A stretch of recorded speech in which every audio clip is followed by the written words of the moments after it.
Hein? Qu'est-ce que vous imaginez? Justement, c'était pour faire tenir le mystère. Allez, alors, qu'est-ce qu'il y a? Je sais pas.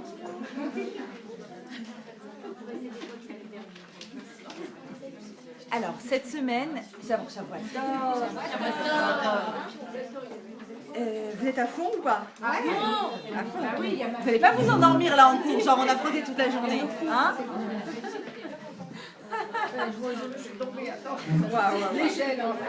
Alors, cette semaine, c'est une semaine qui est dans laquelle vous commencez des tonnes de trucs.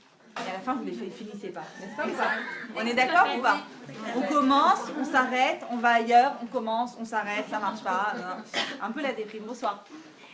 En fait, cette semaine, elle n'est pas fabuleuse, pas d'inquiétude, mais juste historiquement, on est dans la dernière semaine de l'année, puisque l'année commence à Nissan. Et la dernière semaine avant Rosh Chodesh Nissan, c'est une semaine où, historiquement, Moshe Rabbeinu essayait de monter le Mishkan, et paf, ça marche pas. Le lendemain, il monte encore le Mishkan, ça marche pas, jusqu'à Rosh Chodesh, jour où le Mishkan a tenu.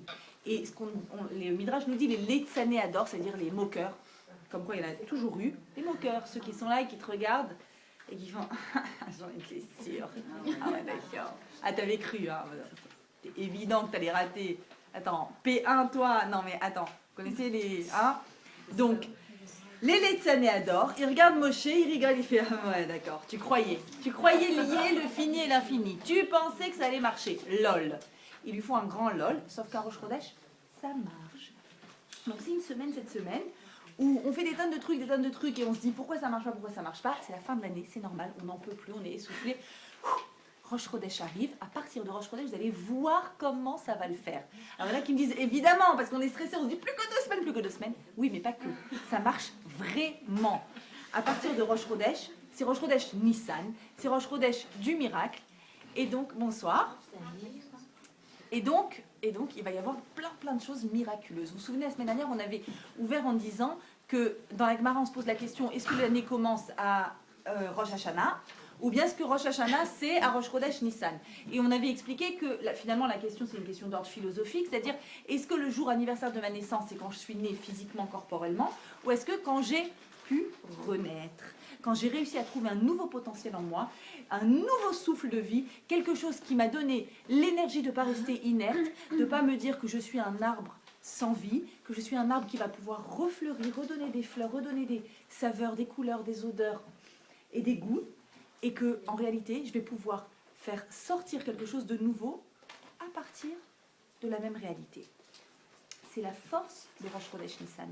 Rosh Chodesh Nissan, c'est un renouveau. Rosh Chodesh Nissan, c'est une forme de Rosh Hashanah en nous. C'est le Rosh Hashanah de mon potentiel, de tout ce qu'il y a à l'intérieur de moi, de toute la sève intérieure qui va pouvoir encore donner des fruits, quels que soient les échecs que j'ai passés, quels que soient les dossiers qui se sont accumulés dans ma vie. Je peux donner des fruits, mes enfants peuvent donner des fruits, mon mari peut donner des fruits, il peut réussir, ma vie sociale, mes liens au travail, toute mon existence peut redonner des fruits. À l'époque de Rosh Hashanah, le vrai, je vous dis, il y a un réel parallèle, on est pile à 6 mois de l'année. À l'époque de Rosh Hashanah, dans cette salle, il y a encore plus de monde que maintenant, vous vous souvenez? Les murs, ils craquent, on tire les chaises et tout, parce que quand même, ça le fait. Une fois dans l'année, avant Kippour, on va à un cours de Torah, quand même. Ça se fait pas que... Et donc, mais c'est très bien, hein, c'est une très bonne initiative, et bravo à vous toutes qui venez tous les soirs, parce que la vérité, moi, si c'était pas moi qui donnais cours, je serais pas là, je sais pas comment vous dire. Mais franchement, comment je me suis arrachée ce soir. Ma petite fille Talia, elle était là, elle me dit « Maman, j'ai envie de te maquiller !» Elle arrive avec son rouge à lèvres. Depuis Pourim, elle est maquillage, ça la lâche pas. Et donc, comme elle a fini de faire le tour de la question avec elle-même, donc maintenant, elle a décidé de me maquiller. Je lui dis « Non, là, je peux pas, vraiment, c'est compliqué. » Bref, donc, Razak à vous de lâcher vos éponges et vos trucs et de venir à un cours de Torah. Pendant cette période, maintenant, excusez-moi, il y a 6 mois, à l'époque de Rosh Hashanah, on venait et avant Kippour, on faisait une kapara et on faisait un cours de Torah, donc on se forçait et on était au top niveau pendant 10 jours. Et comme me disait une élève à moi que j'aime beaucoup, elle m'a dit « Truc de fou, comment j'ai pensé à toi. Pourquoi tu as pensé à moi ?» On était 2 jours avant Kippour. Parce que là, j'ai essayé d'être super. Donc je suis avec mon copain et puis là, je le touche pas pendant 10 jours. Je fais comme si... Comment tu fais toute l'année? Il me regarde et dit « C'est à moi que tu as pensé ?» Je lui ai dit « Comment tu fais? Mais comment vous faites? Mais comment ça marche ?» Bref, pendant 10 jours, on essaye d'être au top. Qu'est-ce qu'on fait? On cherche à l'intérieur de soi tous les endroits dans lesquels on n'a pas été au top. C'est douloureux, c'est désagréable, on sait que ça dure 10 jours, on le fait parce qu'il faut le faire. Maintenant, c'est un travail complètement différent qu'on fait. On ne cherche pas là où on n'a pas été au top. On cherche 2 choses, en réalité. Pendant cette période, on cherche le Hametz, vous le savez, physiquement, on va revenir là-dessus. On cherche en réalité, qu'est-ce qu'on fait? On cherche tout ce qui s'est accumulé, tout ce qu'on a délaissé. Non pas les mauvaises actions qu'on a faites, c'est pas ça qu'on cherche. On cherche les choses qu'on a laissées fermenter en nous, tous les dossiers qui s'accumulent. Une copine qu'on a perdue de vue et puis où il y a eu un mot de travers et puis on n'est pas allé jusqu'à s'expliquer. Donc ça a fermenté. Et à la fin, elle ne me parle plus, je ne lui parle plus, mais je n'arrive même pas à me rappeler pourquoi. J'ai beau creuser. À Kippour, c'est un truc où c'est clair. Tu vas, tu sais, il y a un problème, il y a un dossier avec un tel. J'envoie un message généralisé, histoire que ce ne soit pas trop visible. Pardon si j'ai fait quelque chose à quelqu'un. Ah, évidemment. On envoie des messages comme ça et c'est douloureux. Évidemment que c'est douloureux. Ici, c'est quoi? C'est complètement différent. C'est les choses qui se sont accumulées juste parce qu'on a laissé la poussière se poser, tout simplement. Parce que le temps fait que, parce que l'usure fait que, parce que des fois c'est difficile de prendre des dossiers, ou bien dans des domaines plus triviaux comme les endroits de la maison où tu dis, bon, allez, aujourd'hui je vais m'attaquer à cet endroit. Le porte-manteau. D'accord? Il y a des manteaux de ma fille d'il y a 3 ans. Pourquoi ils sont encore là? T'as pas de réponse, c'est impossible d'avoir de réponse. Chaque fois que tu passes devant le porte-manteau, tu te dis, je prends le manteau et je vais le mettre à sa place. Ce soir, promis ce soir. Le lendemain, promis ce soir. Il y a des trucs comme ça. Ou bien le fameux tiroir dont parle Gad Elmaleh à l'entrée. Hein, le fameux tiroir de l'entrée. Bon, ça, c'est sûr que je vais l'enlever tout de suite. Ça s'accumule. Et c'est juste symptomatique d'autres choses qui s'accumulent en nous. On laisse faire parce que rien que l'idée de devoir aller s'attaquer à certains endroits de notre existence, ça nous fatigue d'avance. Tu vois, ça m'a saoulé, je le fais demain. C'est fatigant. Et donc, il y a plein de petits dossiers qui vont s'accumuler, ou bien même avec nos enfants. On sait je sais qu'il est pas bien, il veut de l'attention, ça va, demain, la semaine prochaine, je t'amènerai au parc. Jusqu'au jour où il te fait une crise d'appendicite, où il te fait un truc, il est au lit à la maison, t'es obligé de t'en occuper. Ou bien ça se passe super mal à l'école, t'es obligé d'aller en mode urgence t'en occuper. Parce qu'on ne peut pas laisser s'accumuler des dossiers. C'est pas possible. Et à Pessar, tu vas dans tous ces coins de ta vie, derrière le frigo, à l'intérieur des placards, dans l'armoire des enfants, et tu vas découvrir tous les petits trésors qui se sont accumulés là-bas depuis la nuit des temps. D'ailleurs, c'est magnifique à chaque fois de découvrir ça, tous les petits objets qu'ils gardent dans leur armoire et qu'il faut garder précieusement. Non, maman, ça tu jettes pas, c'est hyper important. Tu comprends même pas, c'est un demi-coquillage complètement cassé en deux. Maman, tu touches pas, tu te rappelles pas la fois où ça me rappelle que, ok, sous mon intérieur, tu vas et tu découvres tout ce qui est important, tout ce qui est moins important et que tu as bêtement laissé accumuler. Et tu vas et tu fais ce travail-là d'enlever le Hametz, d'enlever ce qui fermente, d'enlever dans tes relations avec toi-même, dans tous les endroits de ta vie où tu n'as pas envie de réfléchir, tu n'as pas envie, j'irai pas voir un psy, je ne parlerai pas à ma copine de ce problème, j'ai même pas envie qu'on n'en reparle pas, d'accord? C'est une affaire classée, Tu sais très bien que c'est pas une affaire classée, tu sais très bien.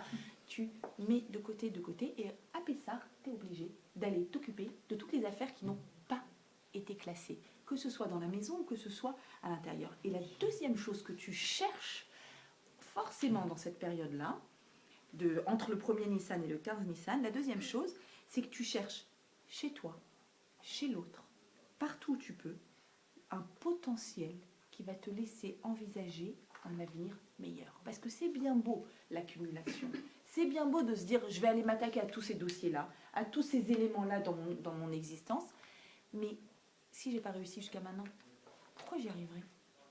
Pourquoi maintenant, tout d'un coup, je vais me lever un beau matin, Rosh Chodesh Nissan, je vais dire ça y est, check, je vais aller voir qu'est-ce qui va pas avec un tel.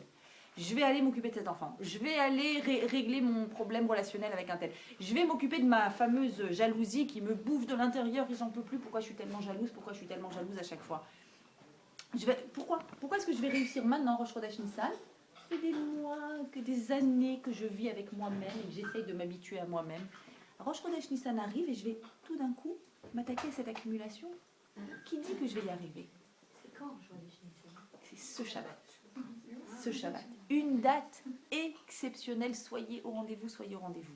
Attrapez le mazal de cette date-là. Vraiment attrapez-le. Pourquoi? On va expliquer maintenant. À partir de Rosh Chodesh Nissan, je vous ai dit la semaine dernière, une des mitzvot, et j'ai pris soin de vous mettre la bracha dans la feuille, ne pas que vous puissiez dire que vous ne l'avez pas.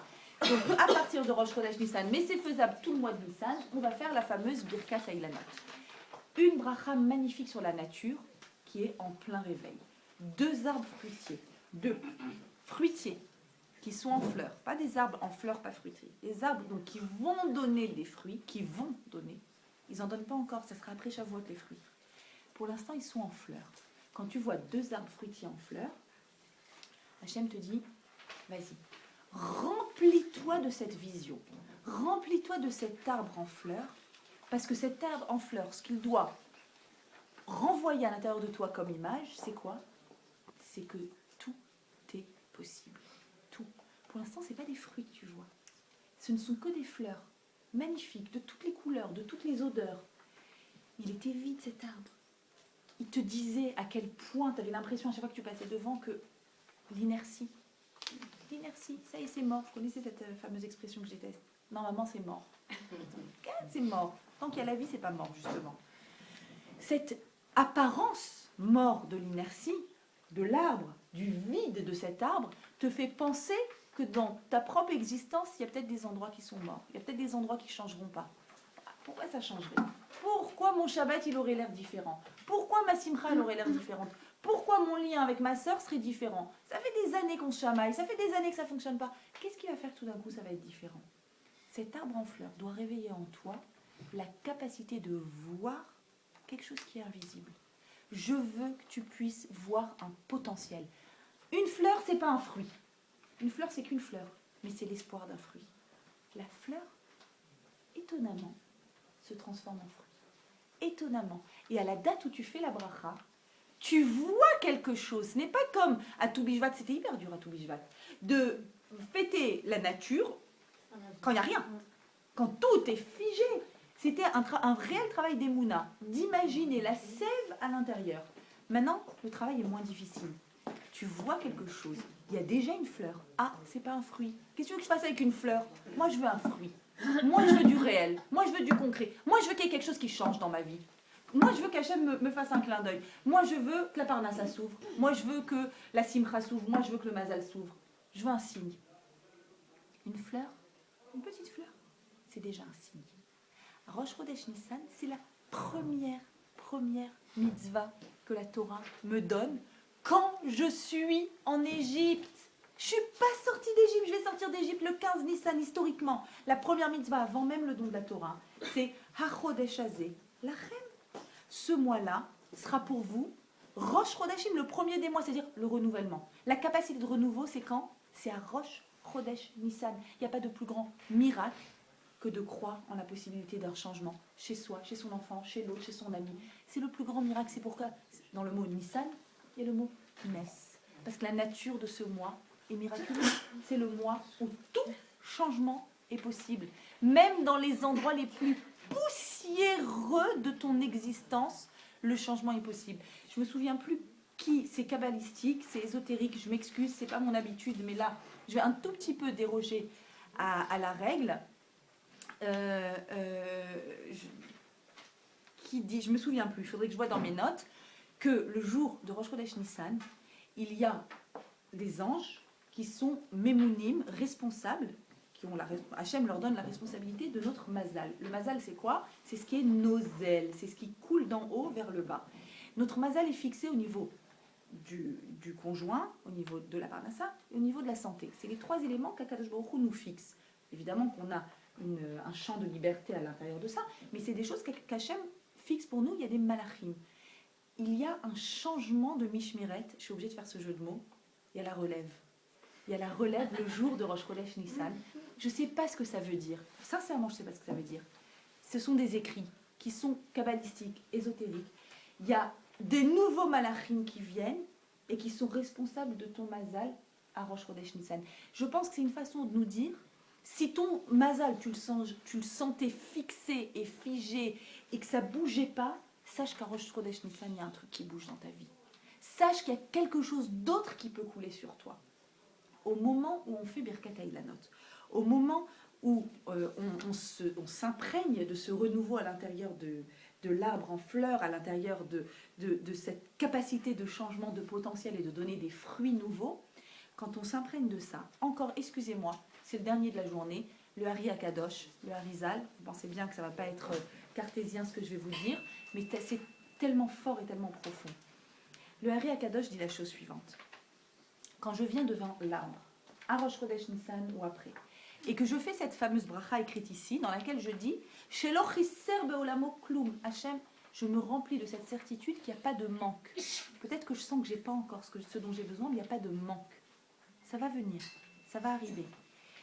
Ou barabo briot tovot, qui a créé dans ce monde des bonnes créatures.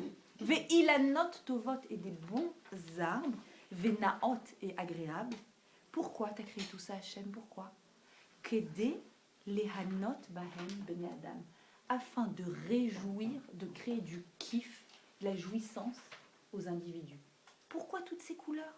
Pourquoi toutes ces odeurs? Pourquoi toutes ces saveurs? Pourquoi la beauté de la création? Pourquoi tellement d'animaux? Pourquoi tellement de possibilités de créer du beau? Pour une chose, pour que tu kiffes. Cette bracha-là, c'est l'hymne au kiff juif.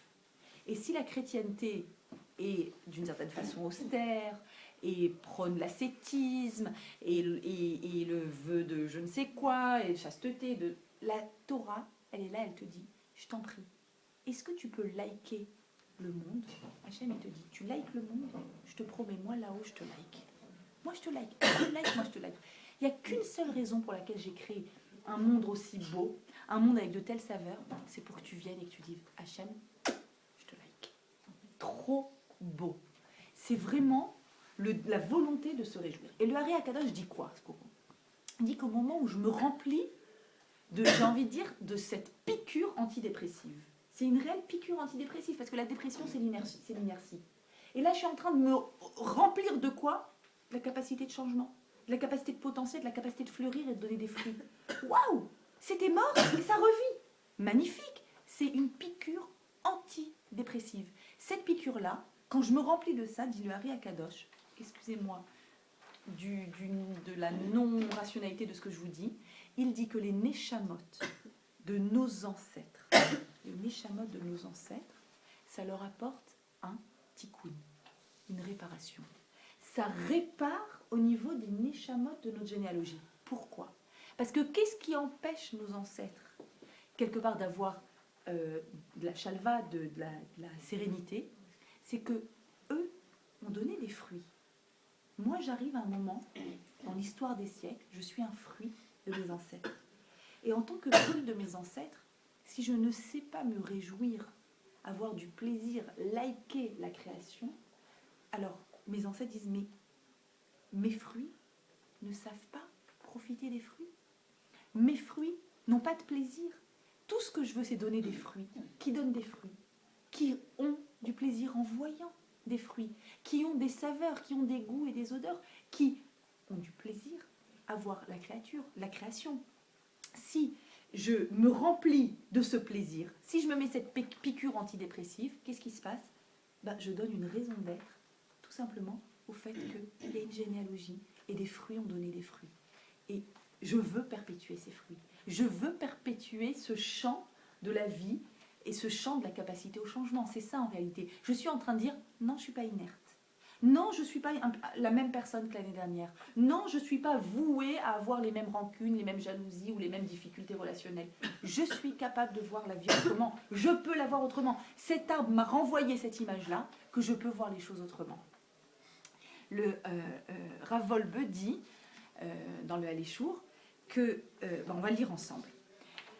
justement cette période qui est une période de recherche, des dossiers qui ne sont pas gérés, de la poussière qui est en nous, de tout ce qu'on a laissé fermenter.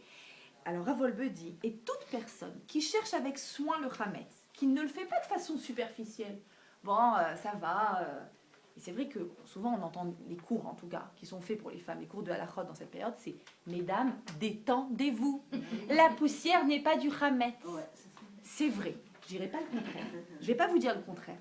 Mais en même temps, je suis obligée de vous apporter ce Rav Wolbe. C'est pas de la halacha, d'accord? C'est pour comprendre pourquoi la veille de Pessah, on s'active, et c'est bien qu'on s'active. Et même si on part de chez soi, les chanceux comme moi qui cette année, pour la première fois depuis je sais pas combien de dizaines d'années, je pars de chez moi, yes, j'étais obligée de partager mon gif avec vous.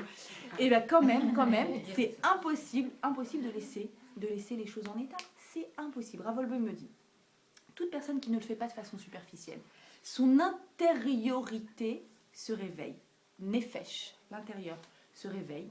Il y a une recherche semblable à l'intérieur de son être qui le nettoie de la jalousie, de la haine, de la compétition, de la peur et du manque de émouna. D'accord? C'est textuel, c'est une traduction textuelle du texte de Rav Wolbe. Car à toute réalité matérielle existe une réalité spirituelle qui lui correspond. Il est en train de dire quelque chose de très profond. Il dit, ce monde, il est symétrique. Tu fais un geste physique de nettoyer, de chercher, de ne pas laisser des choses s'encrouter, s'encrasser, être pleine de poussière. À l'intérieur de toi, tu fais la même chose. Automatiquement.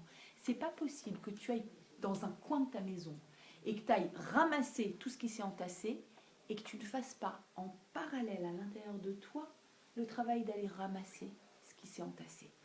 Toutes ces kpédotes, comment on dit ces kpédotes? Toutes ces... Comment on dit? Le fait d'en vouloir à des personnes. Toutes ces rancœurs et ces couches qui se sont... je lui en veux parce que ça, mais t'as pas dit, comment elle peut savoir? Comment est-ce que tu veux? Peut-être que c'est autre chose. Ça s'entasse. Le Maharal nous explique que la mitzvah, d'accord? Toute mitzvah qu'on fait, elle est de l'ordre de cet effet miroir. D'accord? Là, le Rav Wolbe nous a expliqué, je fais ici, je fais en bas, ça fait quelque chose là-haut, ou à l'intérieur. D'accord? Il y a une symétrie, il y a un double effet. Et le Maharal nous dit, la mitzvah, le mot mitzvah, c'est quoi? Mem tzadik, vav he. Le début du mot, c'est ce que je fais. La fin du mot, c'est vav he, c'est Hachem. Il y a un lien, mitzvah, ça vient de tsevet. Tsevet, c'est une équipe. D'accord? On travaille en équipe. Moi, je fais en bas, Hachem, je remue des choses en bas, mais en fait, je sais qu'il y a un fil invisible et que ça remue des choses là-haut. Je sais qu'à chaque fois que je fais quelque chose ici, ça fait quelque chose là-haut. Le Maharal explique que les deux premières lettres du mot, c'est Mem Tzadik. D'ailleurs, Mem Tzadik, ça veut dire aussi en hébreu mitz. Vous savez ce que c'est mitz? Mitz, c'est le jus. C'est le produit du fruit. Le produit de ce fameux fruit. Donc, Mem Tzadik, si je les prends et je fais ce qu'on appelle l'effet miroir, c'est une méthode dans la Torah, on va dire le secret de la Torah, dans les secrets de la Torah. L'effet miroir, c'est quoi? Je prends, ça s'appelle Atbash. Vous avez déjà entendu parler? Atbash, ça veut dire, si je prends la lettre Aleph, je lui prends en miroir la dernière lettre de l'alphabet. Je la remplace par la dernière. Je prends le Bet, je la remplace par le Shin. D'accord? Et donc, et ça donne, en fait, une autre signification. C'est ce qu'on appelle donc le miroir des mots. Même Tzadik, dans l'effet miroir, ça donne Yud et He. Ce qui veut dire qu'avec la mitzvah, j'ai Yud et He, Vav et He. En fait, c'est la proximité avec Hachem. C'est-à-dire, je suis en train de créer une équipe entre lui et moi. Moi, je fais, toi, tu fais. Moi, je fais, toi, tu fais. Il se passe quelque chose de commun. La mitzvah, ce qui est intéressant, quand on fait une mitzvah, c'est qu'il y a des mitzvot qu'on fait par habitude, il y a des... tout un certain nombre de mitzvot, tu as l'habitude, tu allumes tes bougies de Shabbat, et puis il y a des mitzvot qui arrivent dans ta vie, qui se présentent à toi, tu t'y attendais pas du tout, et tout d'un coup, bim, une mitzvah qui, on t'envoie un message, qui peut être là pour commando mitzvah, ça. Tu passes dans la rue et tu vois sa voiture, elle est en panne. Tu es parti à l'école chercher tes enfants et mince, il y a des enfants qui sont là, qui attendent leur maman. Alors la maman, elle est en train de faire le tour du monde, elle les a oubliés, elle ne sait pas où ils sont. Et t'es en train de te dire, bah, tiens, peut-être, on sait jamais, ils vont quand même pas rester avec les militaires toute la journée. Bref, donc, une mitzvah qui se présente à toi. Au moment de la sortie d'Égypte, dans la paracha de Béchalar, Akadosh Baruch Hu nous dit Ushmartem et amatzot, et vous garderez bien les matzot, miam miam, bientôt, qui be'etzem ayom hazeh, parce qu'au milieu de cette journée-là, j'ai sorti et tzivotechem, toutes vos légions du pays d'Égypte, etc. Vous garderez bien les matzot. Ah bon, pourquoi? On a peur qu'elles s'en aillent? Elles vont aller où les matzot? Quelqu'un va me les voler? Attends, c'est pas aussi bon que ça, c'est bon, personne va venir me les prendre, ils sont... Ça va quoi? C'est quoi Ushmartem et amatzot? Rashi sur place nous dit matzot, ça se lit aussi mitzvot. Mitzvot. Il y a un lien extraordinaire. C'est-à-dire quoi Ushmartem et mitzvot? Rabbi Yoshia a enseigné, on ne doit pas lire matzot, on doit lire mitzvot. Pourquoi? De même qu'on ne laisse pas fermenter les matzot, on ne doit pas laisser fermenter les mitzvot.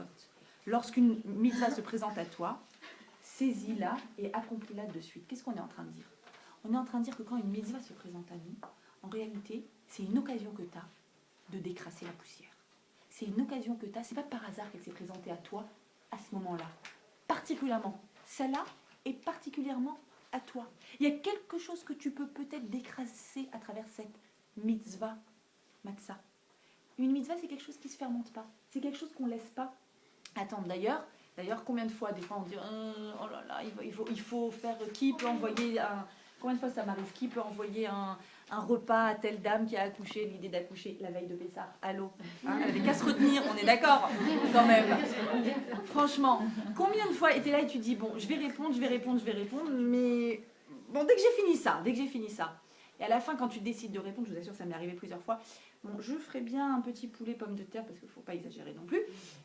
Désolée, c'est bon, tous les repas ont été pris. Et là, tu es là et tu dis zut, ça a fermenté. Je dis, j'avais envie de le faire, mais peut-être que j'avais pas tellement envie.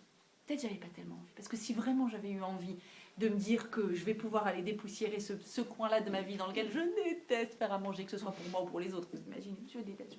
Chaque fois qu'il faut faire à manger, je me dis, pourquoi il n'y a pas une pilule qu'on donne aux enfants et ils mangent pour la semaine? Mon rêve, mais celui qui peut m'inventer ça, je vous assure, 1 heure avant de venir ce soir au cours, mon mari vient, il me fait, il me dit, bon, il faut quand même penser à leur faire à manger. Parce qu'à chaque fois, je pense qu'il y aura un miracle. Je viens avec mon cours et je me dis, quelqu'un va livrer un repas. C'est pas possible.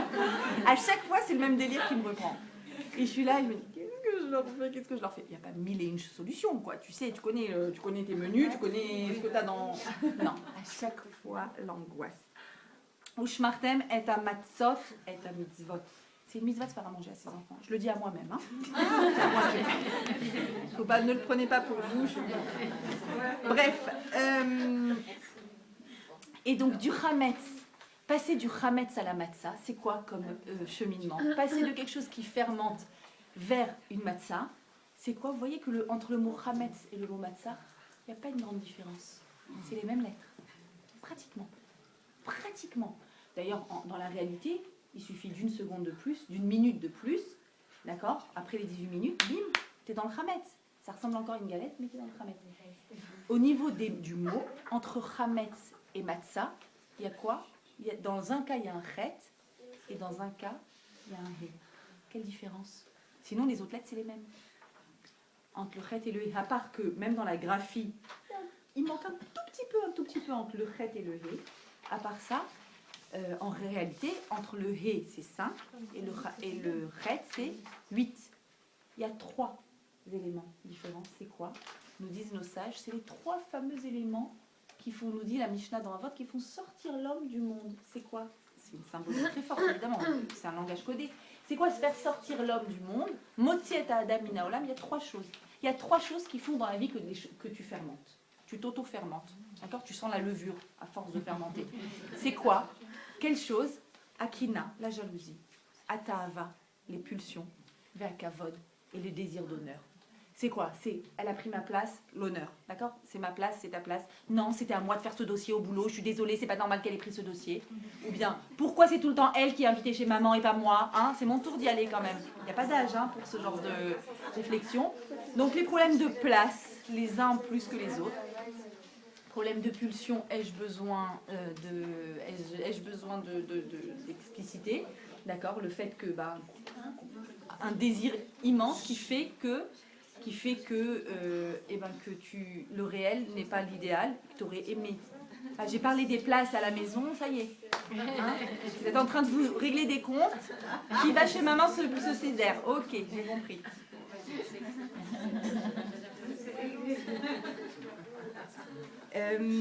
Donc, les problèmes de kavod, d'honneur, de place, le problème de désir et les problèmes de jalousie.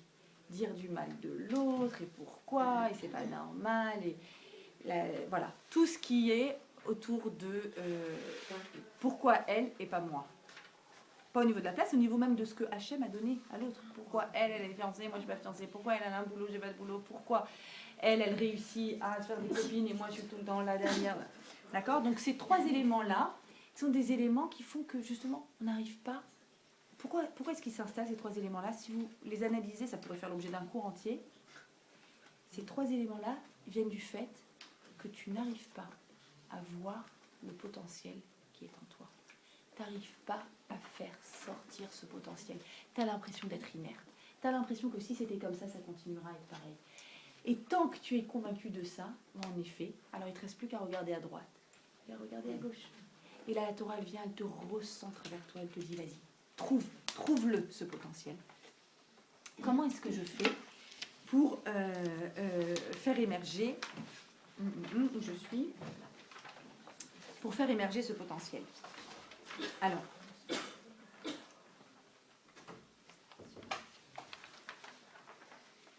si j'analyse le réel, si j'analyse ma vie telle qu'elle est, pas beaucoup d'espoir. Pourquoi? Parce que je vois que ça fait tant de temps que je suis fâchée avec un tel, si je vois que ça fait tant de temps que je suis toujours dans cette maison, je voulais déménager, toujours pas, ça fait tant de temps que je suis dans le même job que je déteste et il n'y a rien qui s'est ouvert, par exemple, et donc analyser le réel peut être très traité de déprimant. Si j'en reste au réel, si j'en reste à la partie visible, c'est déprimant. Et donc la Torah, elle vient, elle te dit, regarde, toi, ce que je te demande de faire maintenant, c'est d'aller au-delà du réel. Comme pour le roi lion. Regarde au-delà, comment c'est déjà? Regarde au-delà de la plus belle partie du roi lion. Bref, vous avez compris. Au-delà de ce que tu vois, c'est ça? Regarde au-delà de ce que tu vois.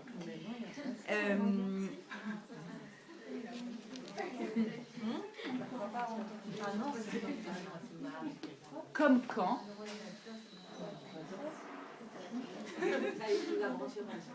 donc de regarder au-delà du réel.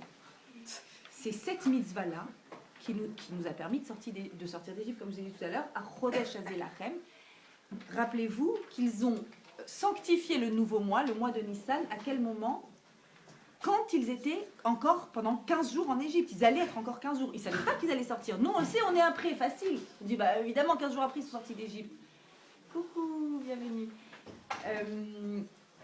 Mais eux, ils sont encore esclaves. Eux, ils sont encore en Égypte. Et on leur dit, va et cherche quoi? Un croissant de lune. Que ça change? Je veux que là où c'est sombre dans ta vie, tu te remplisses d'un début de lumière. Même si le croissant de lune est tout petit, même si c'est le début du renouvellement de la lune, à partir de là, étant en Égypte, tu vas pouvoir créer un nouveau regard sur ton existence. Tu vas pouvoir te remplir de ce nouveau regard. C'est vraiment j'ai presque envie de dire que c'est la résilience avant qu'elle n'ait été mise en place, c'est-à-dire une capacité, quand le changement n'a pas eu lieu. T'attends un changement. D'accord? Comme disait il y a une jeune fille ce matin dans un autre cours qui m'a dit, j'étais sûre que j'ai pas envie de trouver un khatan trop fermé, j'ai pas non plus envie qu'il soit... Bref, elle me décrivait, elle m'a prouvé par A plus B que ce que je cherche, ça n'existe pas. Je peux pas ça. Et elle a récemment rencontré quelqu'un, et c'était pas ça. Elle m'a dit que c'était un clin d'œil de Dieu. Parce que par rapport à tous les éléments pour lesquels j'étais convaincue de ne pas trouver, c'était exactement ça. Pour une autre raison, c'était pas celui-là. Mais par rapport à tout mon questionnement, c'était ça. Et donc c'était comme si Dieu me disait, hey, tu vois que ça existe. Alors arrête de te déprimer sur toi. Arrête de dire c'est pas possible, c'est pas possible, c'est pas possible. Il est là, c'est juste c'est pas encore le moment. Il va arriver. Là, tu as vu la fleur, le fruit va venir. Tu vois le croissant de lune, la lune va se remplir entièrement. Mais juste remplis-toi de cette certitude que quelque chose est en train de naître. C'est en potentiel, ça va sortir en réel. Mais toi, tu dois changer ton regard. Et tu dois le changer quand? Pas quand tu es sous la roupa et c'est fini. Pas quand ça y est, tu as trouvé enfin la solution à ton problème. Quand ça va pas. Quand tu es encore en Égypte. À ce moment-là, tu dois essayer de changer ton regard. C'est là que c'est possible. C'est que de cette façon que tu peux voir le chidouche, le renouveau. En fait, ce que je te demande, c'est d'être capable de voir quelque chose de nouveau dans une situation qui est ancienne. On est d'accord, on est dans une civilisation où on jette et on rachète. D'accord? J'aime pas cette maison, je veux une nouvelle. J'aime pas ce mari, je veux un nouveau. J'aime pas... Attendez. J'aime pas ces enfants. Est-ce qu'on peut jeter nos enfants? Presque. Je le mets au pensionnat, je veux des nouveaux enfants, une nouvelle maison, un nouveau mari. Alors il y a plein de trucs, on est dans une ère où facilement, dès que ça ne nous plaît pas, dès qu'on a accumulé des dossiers, dès que c'est devenu poussiéreux, qu'est-ce qu'on fait? On dit, je jette. C'est tellement kiffant. La vérité, la vaisselle jetable, c'est pas kiffant. C'est pas kiffant. On est d'accord. Je prends l'appareil photo jetable, je sais pas moi, tout devient jetable de nos jours, d'accord? Parce que c'est un gros kiff d'acheter nouveau. C'est un gros kiff. Tous les anciens jeux des enfants, on va jeter, on va acheter des nouveaux. Et après, on va jeter nos enfants, on va acheter des nouveaux enfants. Carrément. Pourquoi pas? Non, mais c'est cette idée-là qu'on a, à partir de... on va, pourquoi pas, quoi? Bah, c'est poussiéreux, c'est plus... ça correspond pas, le réel correspond pas à l'imaginaire, à ce que je souhaitais. Je rêvais d'avoir un petit enfant blond, qui va à l'école comme un blond, qui rentre dans la piscine comme un blond, qui a des... Bref, il est tout comme un blond, et ils sont tous bruns. Qu'est-ce que je peux faire avec tous mes bruns? Et donc, plus sérieusement, on a vraiment envie, on a beaucoup de mal à porter un nouveau regard sur quelque chose qui est ancien. Ça peut être ton ancien mari, ça peut être ton ancienne belle famille, toujours la même, ça peut être ton ancienne maison. Et tout simplement, tu vas venir, et toi, avec ton nouveau regard, avec ton chidouche à Chodesh Hazelachet, tu vas être capable d'apporter une énergie nouvelle à cette chose qui était pourtant ancienne. Et là, la Torah, elle vient, elle t'apprend à ne pas jeter, à recycler. Elle t'apprend à recycler parce que c'est un nouveau cycle. C'est un nouveau cycle. C'est une nouvelle lune, c'est un nouveau mois, on a dit c'est une nouvelle année, on a dit c'est un nouveau mazal, et on a dit c'est une nouvelle capacité de kiff, de jouissance, de se réjouir. Il n'y a pas plus important, il n'y a pas plus un meilleur médicament antidépressif que de se remplir d'un arbre en fleurs et de dire moi aussi je peux fleurir, moi aussi je peux changer, moi aussi je peux avancer avec le même mari, avec les mêmes enfants, avec le même désordre. Les enfants cette semaine, on était en train de parler du nettoyage et de qu'est-ce qu'on fait en premier, en deuxième, etc. Ils étaient en train de dire qui est le plus balagan, d'accord, qui est le moins ordonné dans la maison. Ils ont un gros truc, moi je suis très ordonnée. Et Arié vient et me dit, maman, la moins ordonnée dans la maison, c'est toi. J'ai une preuve, il dit, j'ai une preuve. Cet été, j'ai vu ton sac, je me suis dit, la pauvre. Oh là là, ce sac, comment il est désordonné, je te l'ai entièrement re-rangé. T'as vu comme je te l'ai re-rangé? Il me dit, bon chéri, tu peux le re-ranger tous les jours. Il n'a pas compris que le kiff d'un sac de femme, c'est ça. C'est que tu sois là en train de chercher, genre j'ai plein de trucs. Mais la vérité, c'est qu'il est ordonné. D'ailleurs, c'est mon seul blond. Vous, ça passe aussi. Bref, donc...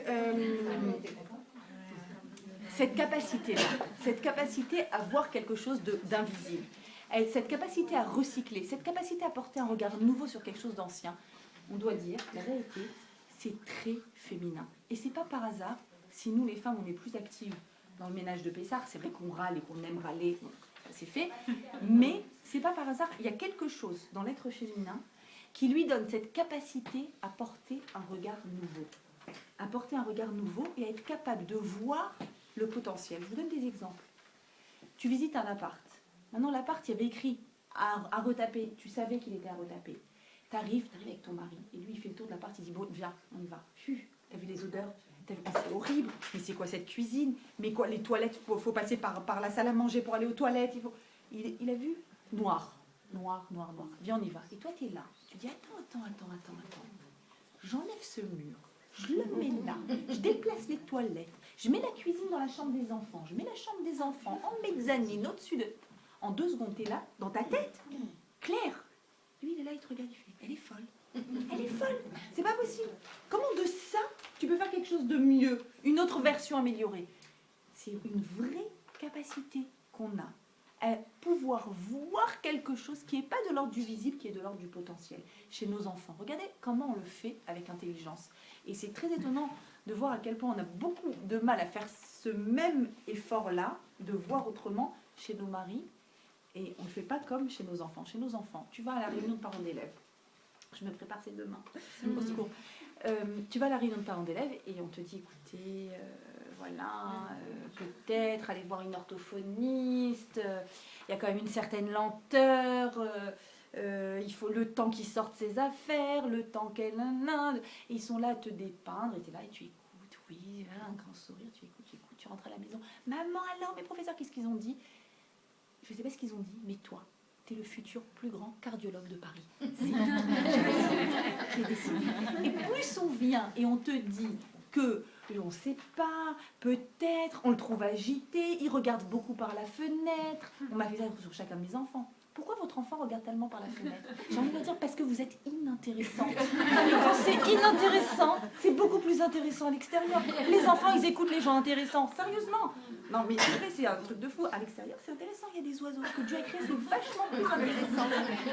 Mes enfants, c'est des grands rêveurs. Ils sont tout le temps en train de regarder par la fenêtre. Quand ça sera intéressant dedans, ils regarderont dedans. C'est tout. J'avais envie de leur dire, quand moi je leur explique un truc, ils ne regardent pas par la fenêtre. Ils me regardent moi. Mettez-vous à la métier, c'est tout. Bref, bon, le coup de gueule, ça va, on a le droit, on se permet. On est entre nous. Donc, avec ce qui est extraordinaire, vous savez de quoi les non-juifs sont jaloux? Ils ne sont pas jaloux de la matzah, de quoi ils sont jaloux? Quand l'antisémitisme, ils sont jaloux, ils aimeraient tous avoir quoi? Une mère juive. C'est une blague et en même temps c'est vrai. Ils aimeraient avoir une mère juive. Une mère juive, c'est quelqu'un qui réellement voit en son enfant le potentiel qui est en lui. Et lui dit, et le lui répète, et en est convaincu. Et vous savez quoi, ça marche. Vous connaissez cette blague? C'est 2 femmes qui sont allées avec leurs enfants au parc, d'accord? Ils ont 4 ans, 5 ans. Alors ça va mieux ton fils, comment il va? Lequel fils? Le chirurgien ou l'avocat? C'est comme ça. Bon, je le dis en termes... on peut le dire en version yeshiva un tel ou yeshiva un tel, ou on peut le dire en version future, comme vous voulez. Bref, ce qui m'importe ici, c'est le fait de voir en eux le futur Beethoven, le futur Talmid Racham, le futur artiste, le futur... de voir quelque chose qui peut sortir. Pour ça, on est obligé d'éduquer notre regard. Obligé d'éduquer notre regard à se remplir de cette fleur qui sort. La fleur, c'est pas un fruit. La fleur, c'est un espoir de fruit. La fleur, c'est un début de processus. Et cette capacité à voir l'invisible, cette capacité à embellir l'existant, parce que c'est de ça qu'il s'agit. Si je dis je dois me lever et voir quelque chose de nouveau dans une réalité qui est ancienne, ça veut dire que je vais devoir faire tout ce qu'il faut pour embellir ce qui existe. Et je vous dis souvent, vous vous souvenez peut-être, c'est une phrase que j'aime beaucoup répéter, j'ai toujours dans le sac à main d'une femme, le fameux sac à main, il doit y avoir 2 objets indispensables. Tu peux tout oublier.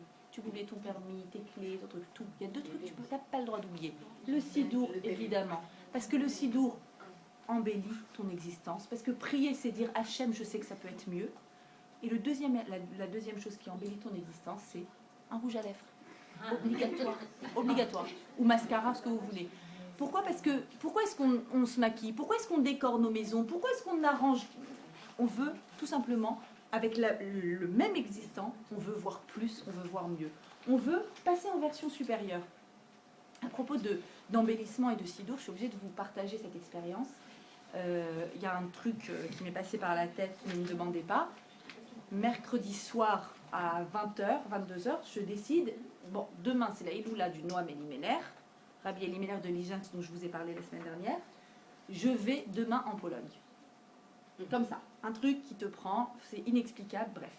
Et donc j'appelle à Anvers des chassidim. Les chassidim ont l'habitude d'aller pèleriner ce tzaddik en Pologne, d'année en année. Donc j'appelle, ils ont affrété un avion exprès. L'aéroport de Bruxelles est fermé, comme vous le savez, donc il a fallu aller dans un autre aéroport, dans une autre ville. Bref, un truc complètement archi fou. Tu quittes la maison à 7h, tu prends 2 trains jusqu'à un aéroport dans une ville de Belgique. Là-bas, il y a un avion affrété. Là. Tu restes 3 heures sur le quai vert, tu reprends l'avion sur le retour, tu arrives chez toi, il est 4h du matin. Donc aller-retour dans la journée. Bref, truc de ouf. Et je me suis dit, il y a là, j'y vais. C'était une expérience extraordinaire et j'espère amener la relève l'année prochaine parce que je pense vraiment qu'il faut, c'est une démarche à faire. C'est une démarche à faire d'aller quand on ressent quelque chose particulièrement et surtout à propos d'un tzaddik en particulier, d'aller épancher son cœur, d'aller embellir la vie à travers une prière. Et j'ai été tellement émue de voir, vous savez, c'est une toute petite ville de Pologne. La chose la plus intéressante qui se passe dans cette ville, c'est le fait qu'il y a un tzaddik d'il y a 300 ans qui est enterré là-bas. Toute la ville, elle est au taquet pendant la semaine entière parce qu'elle est transformée en... Enfin, il y a des juifs de partout et des juifs papillotes, etc. Partout. Et il y a une entreprise énorme avec des repas à volonté toute la journée. Et ils ont mis des immenses tentes à l'extérieur pour pouvoir prier. Et donc, l'endroit lui-même, la maison au-dessus du quai vert de Rabbi Elimelech de Lijansk, elle est toute petite et se frayer un chemin dans cette maison, il y a des milliers de personnes qui viennent toute la journée. Mais c'était extraordinaire d'arriver et de voir cette forêt, parce que c'est une forêt, avec des vieilles pierres tombales d'il y a 300 ans, et de voir les gens, impossible, tout le monde rentre dans la maison, donc éparpillés dans cette forêt, chacun se trouve un arbre, chacun se trouve un endroit, chacun avec son livre de prière, chacun avec son paquet qu'il a ramené avec lui, chacun avec sa détresse, avec la partie de sa vie qu'il a envie de dépoussiérer et d'embellir, est en train de prier, et de temps en temps tu marches, et tout d'un coup tu entends de la guitare, des chassidim assis, par terre, à côté des pierres tombales, en train de jouer de la guitare, et de chanter des chants venus d'ailleurs. Et à un moment, j'ai quand même réussi à me frayer un petit chemin à l'intérieur de la maison au-dessus du quai vert, et j'ai été tellement émue par une image qui m'a vraiment bouleversée. On est serrés comme des sardines, d'accord? Tac, les uns à côté des autres, t'entends les prières, chacune avec son livre de Télim, le maquillage qui coule à droite, la sueur, bref, particulier. Et tout d'un coup, il y a une petite fenêtre ouverte, heureusement, une petite fenêtre, et puis de temps en temps, il y a une petite main qui passe, et à l'intérieur, ce qu'on appelle des kvittel, c'est-à-dire des papiers pliés avec des noms de personnes, pour trouver leur mazal, pour la refoua chez les mains, pour la tzlacha, pour la joie. Et ils sont pliés, et puis tu vois une main qui rentre et qui fait passer ces messages, une main inconnue, vers une autre main inconnue, qui attrape ce papier et qui le fait passer à une autre main inconnue, à une autre, tout au long jusqu'à ce que ce petit papier ou ces petits papiers se frayent un chemin jusqu'à l'endroit du quai vert, jusqu'à l'endroit du tombeau, et sont déposés là-bas. Et j'ai eu l'impression de voir, je me tournais, je me disais, mais c'est extraordinaire en fait, c'est tout un peuple ensemble, personne ne se connaît ici, personne, et tout le monde est en train de porter la tfila de l'autre. Chacun prend la tfila de l'autre et prend part à cette tfila et la fait avancer, la fait monter en réalité. C'est comme une tfila généralisée. C'est une sorte de minyan généralisée dans lequel venez tous ensemble, on fait équipe, et venez tous ensemble, on porte cette tfila tout ensemble. C'est des femmes tout ensemble qui cherchent tout simplement à embellir la vie les unes des autres. Et toutes à embellir. Et il y avait une autre personne, en repartant, parce qu'il fallait vite retourner vers l'avion, qui distribuait des papiers. Elle distribuait des tonnes de papiers. Et je prends le papier, il y a écrit « Priez s'il vous plaît pour la refoua chez les mains de Madame Untel », avec le nom. Et elle le distribue à toutes les inconnues. Et j'ai trouvé ça tellement beau. Tenez un petit bout de ma vie, tenez un petit bout de ma prière, un petit bout de mon espoir. Venez, on le porte tous ensemble. Venez tous ensemble, on fait une fila énorme. Kol Israël, Bechi, le mot Bechi, le pleur, c'est Bechem Kol Israël, au nom de tout Israël. J'ai vraiment eu le sentiment de faire partie d'une histoire immense, qui est vieille, et qui est large.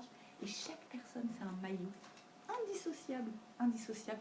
Et Bezrat Hashem, j'espère vraiment pouvoir amener un groupe l'année prochaine, parce que tu as le sentiment de faire partie d'une histoire fabuleuse qui te dépasse, qui te dépasse aussi bien au niveau des siècles qu'au niveau des histoires et des individus, avec ce point commun, un tzaddik, et Bezrat Hashem, vraiment qu'on entend des Yeshuot, toutes les personnes qui m'ont donné des papiers, etc., et des prières, vraiment Bezrat Hashem qu'on entende.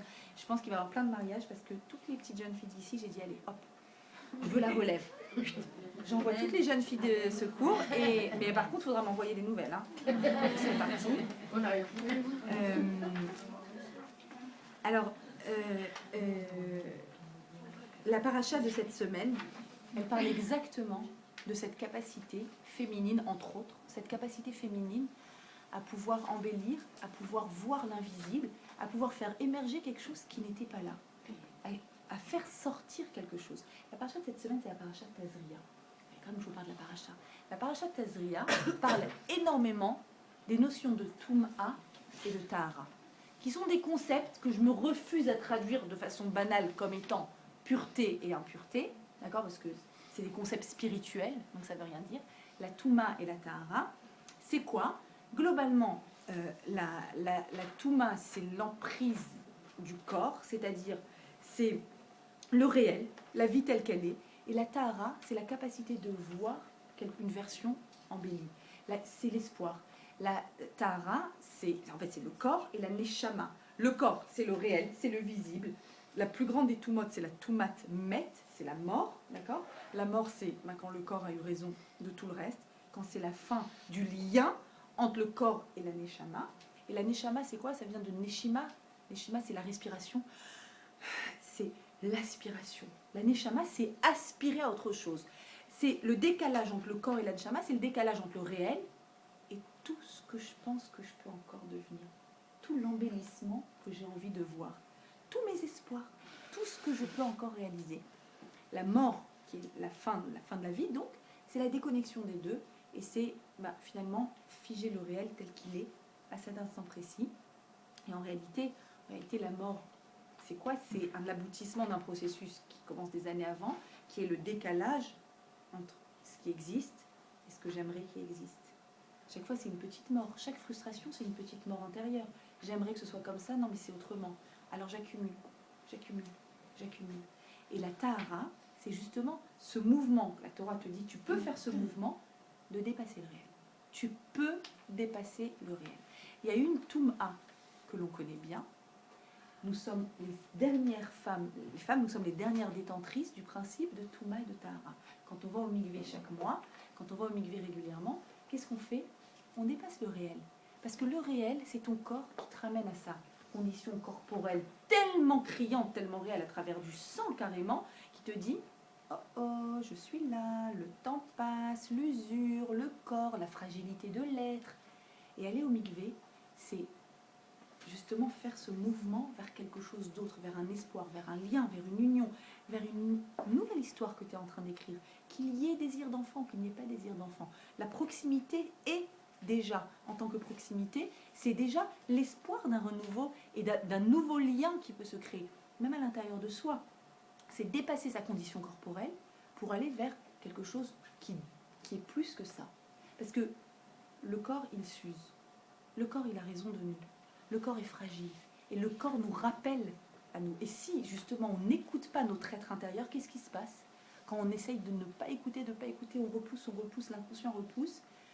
Alors, il peut y avoir, Chas v'Shalom, la dépression, c'est ce qu'on a dit au début, ou bien la somatisation. Tout d'un coup, bim, tout d'un coup, ton corps t'envoie des signaux très forts et il te dit pourquoi tu veux pas m'écouter? Pourquoi tu veux pas m'écouter? Le me, c'est l'intérieur. C'est l'intérieur qui a tellement de choses à dire. L'intérieur qui te dit, je veux pas ce réel, il me convient pas. Je veux embellir, je veux un potentiel, je veux une fleur, je veux un arbre et je veux un fruit. Je veux une fleur qui donne un fruit. Tu peux l'entendre ça? Est-ce que tu peux l'entendre? Passer de la Touma à la Tahara, c'est croire en cette possibilité. Qu'il peut y avoir quelque chose d'autre qui s'arrive. Dans cette même réalité qui est ancienne pourtant. Le corps c'est le même, je peux pas le jeter. Je peux me faire un nouveau profil sur Facebook, ça on peut. Mais je ne vais pas pouvoir me faire un nouveau... Encore qu'il y en a qui se font des nouveaux profils, je ne sais pas. Ils tirent à droite, ils tirent à gauche, ils montent le nez, ils baissent le menton, je ne sais pas. Il y a des moyens d'eux.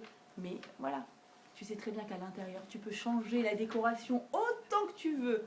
D'accord? Tu peux faire un passage à sec, à blanc, à neuf, à vif, à ce que tu veux. À l'intérieur, il y a les mêmes questions. il y a le même désir de neshama, d'aspiration. Il y a une aspiration à plus, à mieux et à autrement. Dans la paracha de cette semaine, je vais finir avec ça. On parle de quoi? On parle d'un processus. Et il faut bien comprendre que Pessah, c'est un processus. Il commence, je vous ai dit, à Rosh Chodesh Nissan avec la mitzvah de je vois Chadash, je vois quelque chose de différent. Et jusqu'à la sortie réelle de ce qui te bloque, de ce qui t'enferme, de ce qui te coince, le 15 Nissan. Mais c'est un processus, et on le vit, nous, à la maison, en faisant, vous vous souvenez ce qu'on a dit, la symétrie. Je fais du nettoyage ici, je nettoie ici. D'accord? Mais c'est un processus. Tout ce qui est de l'ordre de la neshama n'est pas immédiat. Le corps est immédiat. J'ai faim, je mange, sensation immédiate. La neshama, j'ai besoin de donner un sens à ma vie. Vous connaissez quelqu'un qui le fait en 1 minute? J'ai besoin d'aimer ou d'être aimé. Vous connaissez quelqu'un qui est capable d'aimer ou d'être aimé en 1 minute? Non. Connaître l'autre physiquement, je peux le faire en 1 minute. C'est très rapide. Connaître l'autre à l'intérieur, connaître soi-même à l'intérieur, travail d'une vie, absolument. Il y a donc, passer de la Touma à la Tahara, c'est forcément un processus. Pour une femme aussi, c'est un processus. Il y a 7 jours qui est l'unité de valeur de la nature, du monde, du réel, du concret. Tu dois passer par ces 7 jours. Tu auras forcément un dimanche, un lundi, un mardi, jusqu'au mikvé. Forcément, forcément, en plus des jours de saignement, bien sûr. Et donc, ce principe de processus, dans la paracha de cette semaine, il y a un commentaire que j'ai alors nominé le plus beau commentaire de Rav Shimshon Raphaël Hirsch dans la Torah, pour l'instant. De tout ce que j'ai eu l'occasion de lire du Rav Shimshon, début du 19e, Rav Shimshon Raphaël Hirsch, c'est le plus beau. Rav Shimshon Raphaël Hirsch dit justement, toi la femme, tu comprends très bien le principe du processus. Et tu comprends très bien pourquoi nettoyer, c'est un processus. Et tu comprends très bien, vous avez vu comment les hommes ils sont effrayés quand on commence le ménage de Pessah? On prend la table de la cuisine, on la met dans le salon, on prend le salon, on prend le piano, il va dans la salle de bain, la chambre des enfants, tout est à l'envers, tu as dévissé les meubles, tu as mis les chaises à l'envers. Il arrive, il voit ça, il fait « Ah, je croyais qu'on allait arranger la maison, tu vois tout en... » Ils ne comprennent pas. Eux, si ça tenait qu'à eux, ils arriveraient la veille de Pessah, tuyau d'arrosage, à fond, dans toute la maison, tuyau d'arrosage. D'après la halakha, ils ont raison. Hein. Ils aspergent tous les murs, les rideaux, les meubles, l'intérieur, l'extérieur, tout ça. Ils te virent l'eau à l'extérieur, c'est fini.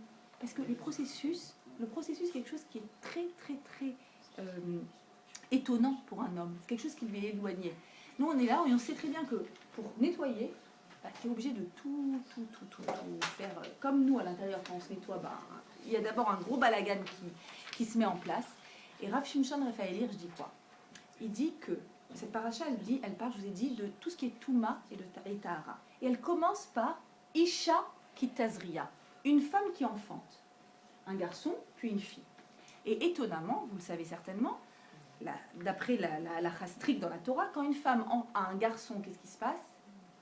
Elle attend 7 jours et le 8e jour, il y aura la Mila. C'est le texte de la Torah. Quand elle a une fille, qu'est-ce qui se passe? Elle attend 7 jours et 7 jours, 14 jours. Le double. Merci, sympa. Pourquoi? Pourquoi est-ce qu'elle attend le double?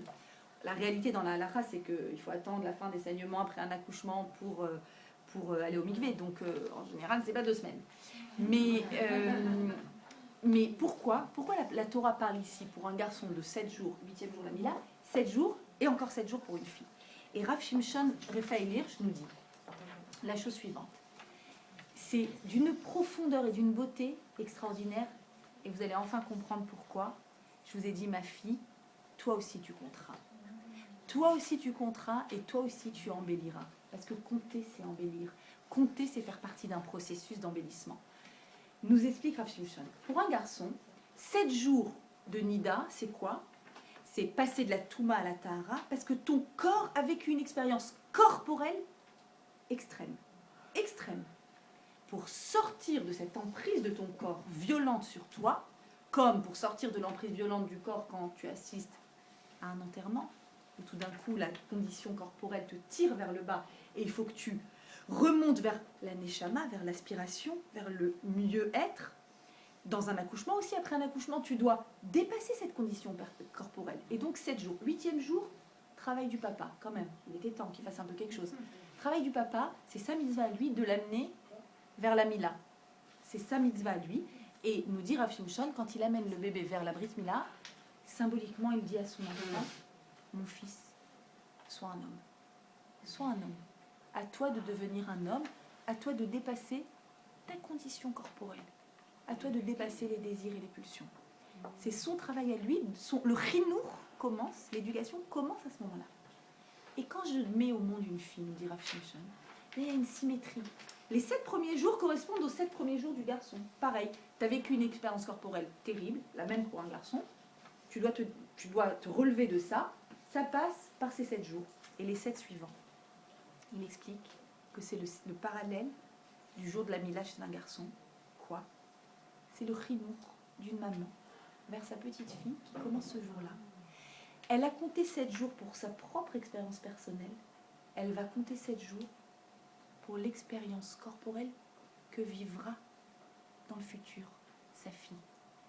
Elle dit à sa fille, ma fille, toi aussi tu compteras des jours. Toi aussi, à des moments, tu verras une réalité qui ne correspond pas à tes attentes. Tu auras un mari qui n'est peut-être pas toujours comme tu le souhaites. Tu auras des enfants qui ne seront pas les blonds que tu rêves d'avoir. Tu auras une parnassa peut-être pas comme tu la souhaites. Tu auras une vie peut-être à des moments qui t'enverra une accumulation de dossiers ou de frustrations. Et toi aussi, ma fille, il faut que tu comprennes le principe de processus. Il faut que tu comprennes que tu peux compter. Que si tu comptes des jours, alors tu comptes des jours vers une tahara. Et la tahara, c'est la reprise des commandes de ton existence par la neshama, par l'aspiration. Il n'y a pas de plus réel tahara que justement d'être marié avec son mari qu'on aime et de s'abstenir de tout contact pendant un certain nombre de jours, même après le saignement. Le saignement, tout le monde est d'accord. D'accord, les non-juifs, tout le monde est d'accord. Même après, nous vivons ensemble et on s'abstient. C'est là, je suis aux commandes.